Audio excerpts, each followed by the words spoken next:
Alright, SpaceCorp. So, as I said in the intro, the main selling point for this, because it looked rather Euro-y and I'm kind of tired of Euros, was the designer Balkowski. And with the addition of the GMT fall sale and everything, I'm like, yeah, I was interested in this. I'm willing to pay half price on it. Give it a look. And I have to say, there's nothing wrong with the game. From an objective view, it plays fine. There's choices there that are meaningful. There's nothing that just glaringly steps out and says there's something wrong. However, for me, and I've gone over this several times, that third period doesn't quite, it really ends up becoming too heavy a Euro for me in that third era.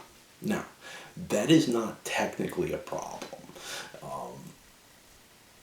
I don't mind the length of time of the game at all. I mind the difficulty of juggling the decisions, especially solitaire, probably elsewhere in that period.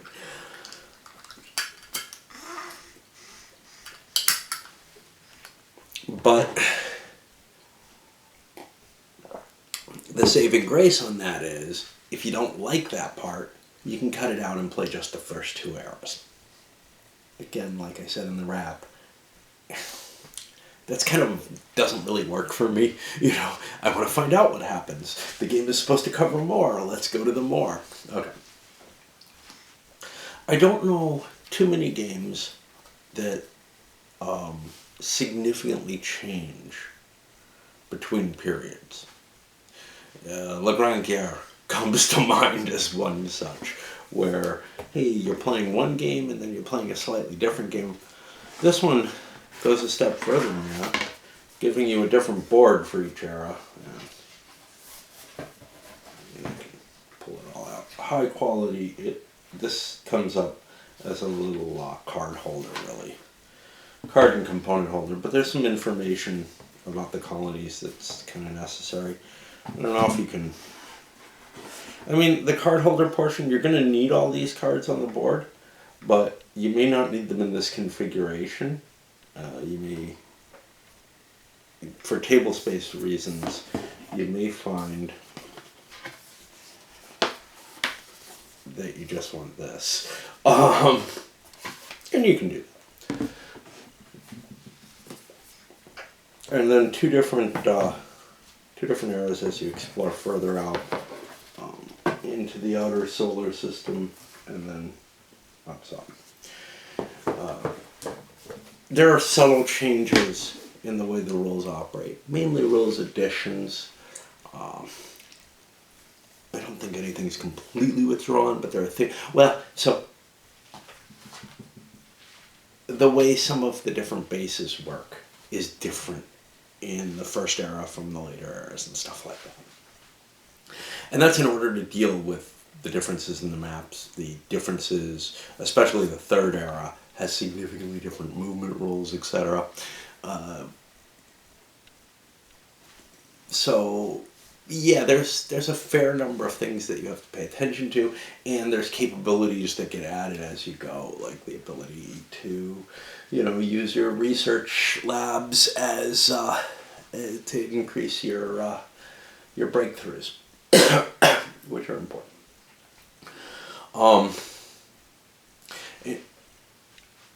I find that kind of refreshing to see that map switching context. Take everything off one map, move it to another. You're expanding outward.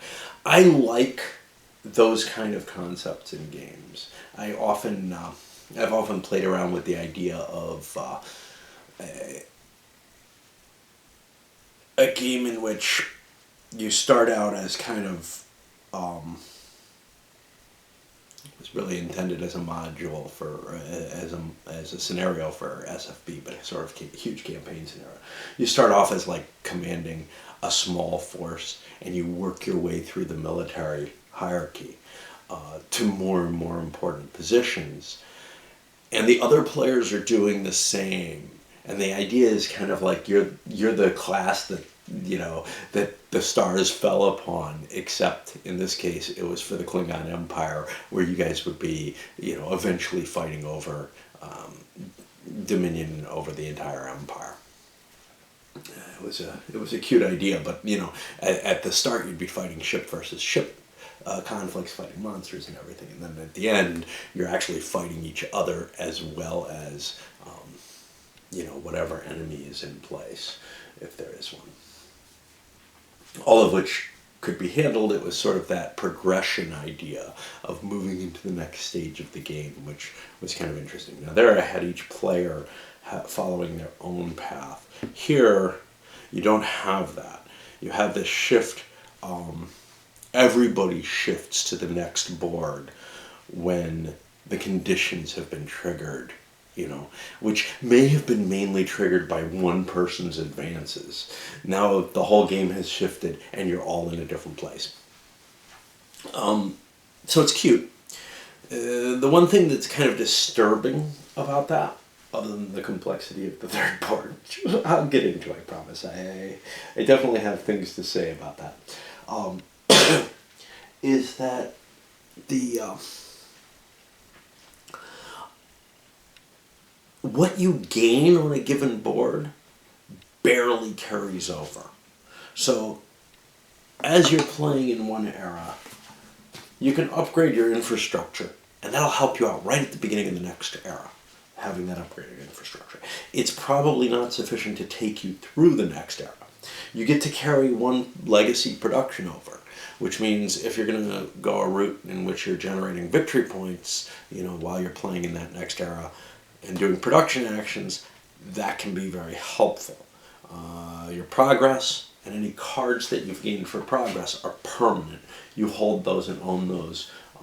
So that's your genetic adaptation and your technological breakthroughs. Strangely enough, you get genetic adaptation quicker than you get technological breakthroughs for the most part.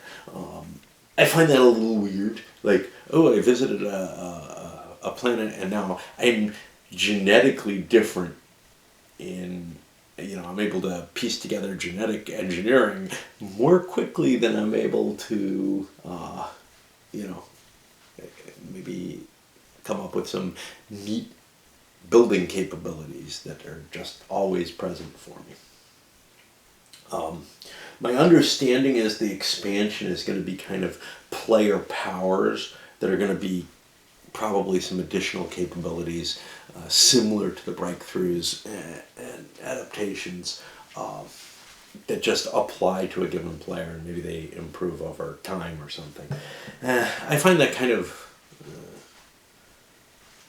I don't know, a little bit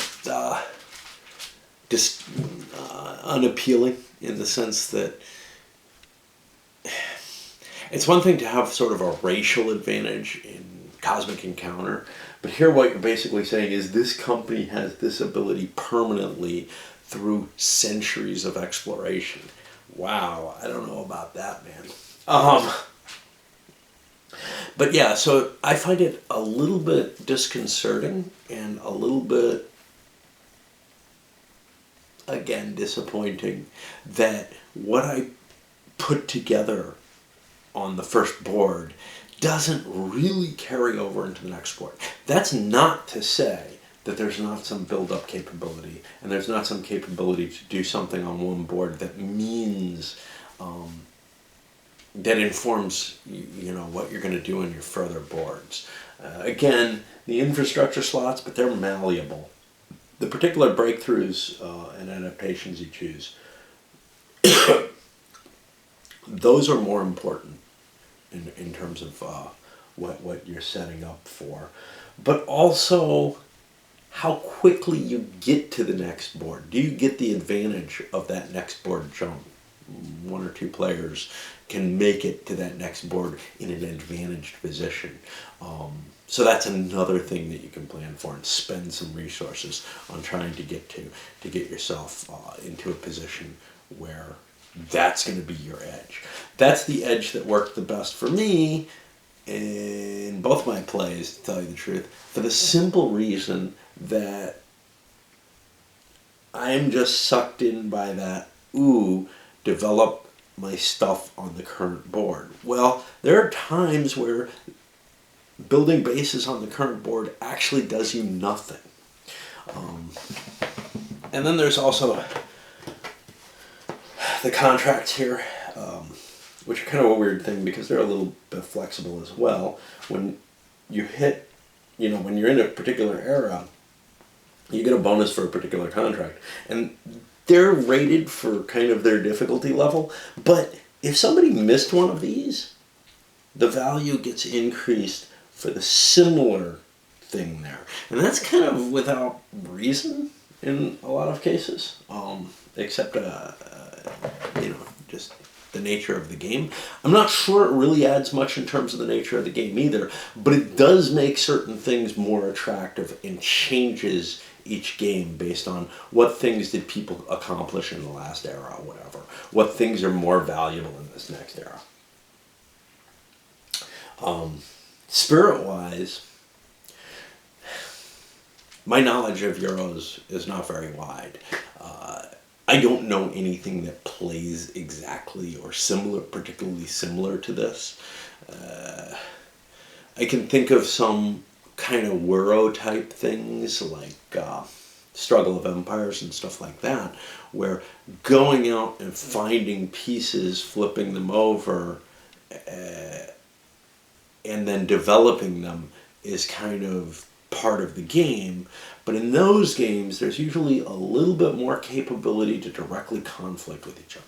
You can do it in this game, but generally what that means is you're doing it at an opportunity cost to yourself to kind of hurt somebody else a little bit. And you don't hurt them that much. So for example, if somebody's on a base and you can take, they've discovered the planets in a particular location, you could take like a double turn and jump on top of them and build there. And that's not very good.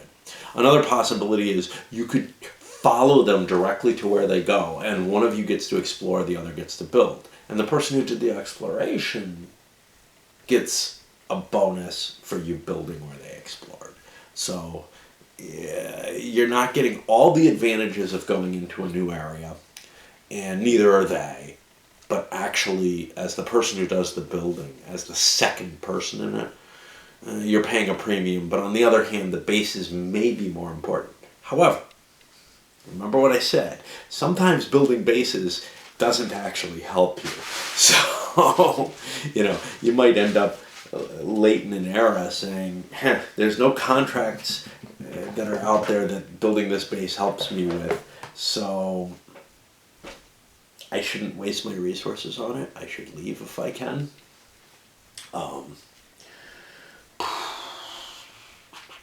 Okay. Yeah. In terms of, what I was trying to say was, I can't really compare it to the mechanisms that are present in other games that I've seen. But what I can compare it to is the spirit that is present and the narrative between this and, say, High Frontier. And with High Frontier, you have a very detailed game on a similar subject. The details being, can you kind of randomly assemble a rocket that'll do the things you need, at least in the early part of the game. And then later on, it becomes, hey, what are these things I can produce, and how can I best manage getting that production together so that I can build my better rocket that lets me take me to the next step. This doesn't have that narrative, but the overarching, leaving the solar system, leaving the planet and then leaving the solar system, is there at a much, much lower cost. I found the narrative very, engaging, especially in those first two eras where the actual play wasn't very difficult. In the third era, though, the play of the game, the number of decisions and the choices that were available became so high that I was no longer enjoying the narrative, and honestly, I was no longer enjoying the play. I was having to do too many balancing decisions, calculate out what do I get out of this, what do I get out of this. There were too many different branches, much more in line with the modern, heavier Euros. Well, so I ended up watching a little bit of Heavy Cardboard's video on this. And his objection was kind of the exact opposite. Wow, the first two eras felt too light, but the third one started to get kind of interesting. And like I said, there's the ability to configure the game so that you can play more to your taste, to your liking. Let's only play 2 eras, whatever. However, I find that, of course, I'm not playing the whole thing, that sucks. But I also would say that I think playing just the third era without that ability to sort of set yourself up for it, would also feel somewhat less than what you could expect. And that's kind of the point. You're getting less of the game than it was designed for. In a sense, the game was designed to maybe try to appeal to too many people in too many ways. And it ends up, I think, generating a small failure for any group that wants to approach it, sort of. Except, I don't know. I mean, maybe there are people who like a light Euro that turns into a heavy Euro. I'm not sure. I would say that Advanced Civ kind of does that. Advanced Civ starts out playing like Civilization. You don't have a lot of complicated choices. Another one that's kind of similar is Age of Renaissance, which starts out, the game is fairly simple. It's fairly long. You build up towards certain things, and it gets to turn into fairly complex decisions as you go further and further. So, if those are the kind of games that you like, and I find I have the same objections. For ACIV, I just feel like it's a decrease in the value of what Civilization is. But for people who like those kind of games where it really kind of slowly ramps up to that more complex game, this might be very, very appealing. For people who want to dive in and be making, big complex decisions right away, this isn't going to do it. Even if you jump to that third, I think just playing the third era is going to feel like too little. You're not going to have that building for the future aspect that I think does kind of apply to the game to some extent, and building up a long-term strategy. You're just going to be playing a purely reactive game, which I don't have a problem with, but I would rather play the earlier scenarios for that. So yeah, I think there's definitely a place for this game. I think that there are people who will get more out of it than I do, maybe. But I think that group is fairly small. I don't think there's a huge number of people who are going to really, really love this game over the long term. Of course, how many times do people play a game anymore? I know for me, it's pretty much one and done too many times. I had fun the first time. I really did. I had a lot of fun the first time, and then I came back and I started playing the second time, and honestly, videoing cuts into my enjoyment of games. There's no question, especially the Euro type things and the lighter games, where I can't just tell you a little bit of the narrative. Where anything where I have to go into what's actually going on, what are the actual moves being made, as opposed to what the broad story is. And the broad story does get kind of lost here. It gets kind of lost in that Euro-y fashion. I say, yeah, it's there, but it's not like High Frontier. But High Frontier is also kind of Euro-y. You're focusing on calculations, how to get that rocket there, how to get this task done. Probably a little bit more than you're focusing on, hey, what's that broad story that's happening?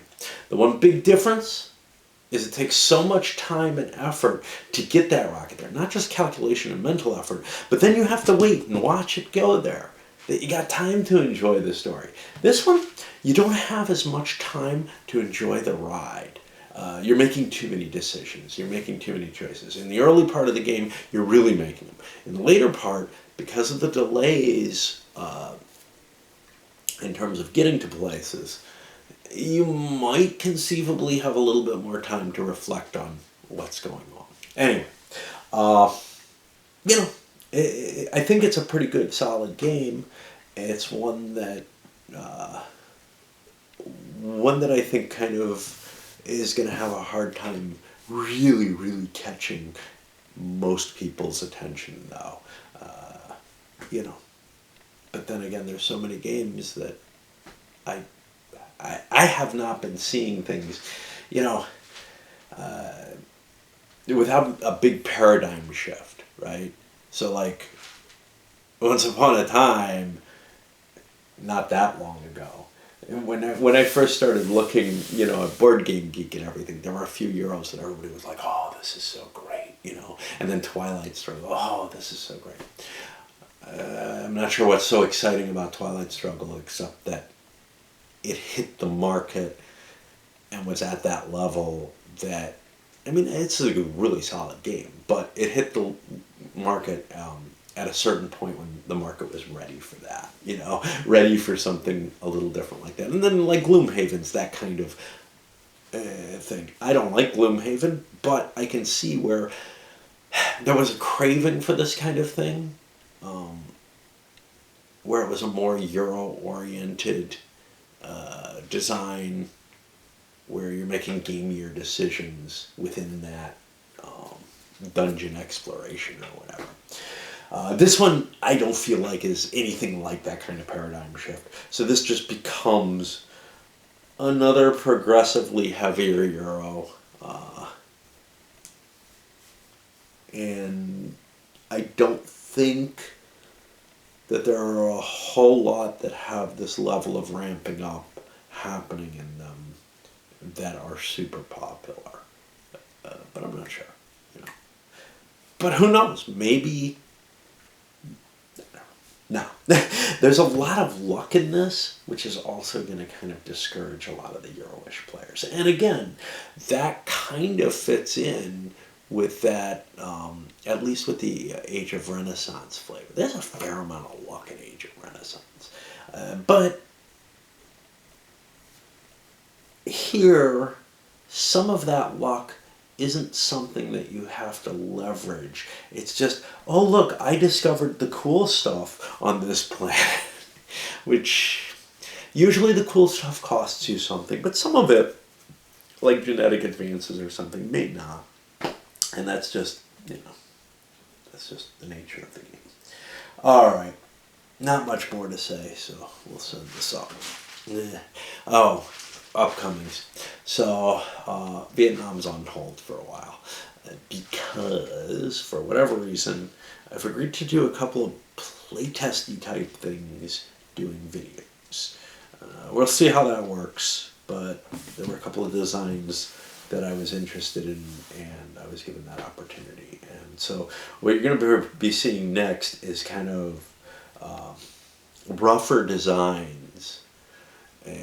I've done some prequel type or some preview type stuff where the game is almost entirely complete. Now, I know like with the Finnish guys I did that for, they made some corrections based on my feedback, actually, I think. But here we're going to be looking at something in a much earlier stage of production. And I've always wanted to do playtesting, but I don't think I have sort of the patience and dedication and diligence any longer. I did back when I faced Le Grand Guerre. I came up with like 8 pages of handwritten questions, about 500 words a page, that then I typed in and sent, and it ended up a little under 8 pages, but whatever. And I ended up sending it to one of the designers, Bruno, who was at the Midland there, and I got a tremendous amount of replies back, and actually we did some back and forth and everything. And I feel like those, I feel like the that and Europa Universalis, the other Thibault designed, and he's got a Kickstarter that I'm involved in, Invasions, which we should get a look at some point. But I feel like that kind of game really needed someone like I was back then, which was rigorously willing to pick apart the rule system and say, what the hell does this mean? What do you mean exactly by this? Because they were very lax in their rules, and apparently the French rules were as well. Similarly, Empires in Arms has holes all over the place. Now, there's sort of a community agreement as to the answer to some of those holes, and I'm in agreement with some of them, but I really suspect that they are not capturing the correct view of how the victory points are supposed to be handled. Anyway, back to this one. I'm glad I got it. I would totally play this in a group. I don't think it's going to get a whole lot of solo play. Unlike High Frontier, it just doesn't pull me back and say, yes, but what about, or wow, I really want to play that again. It feels like a Euro, Okay, up it goes.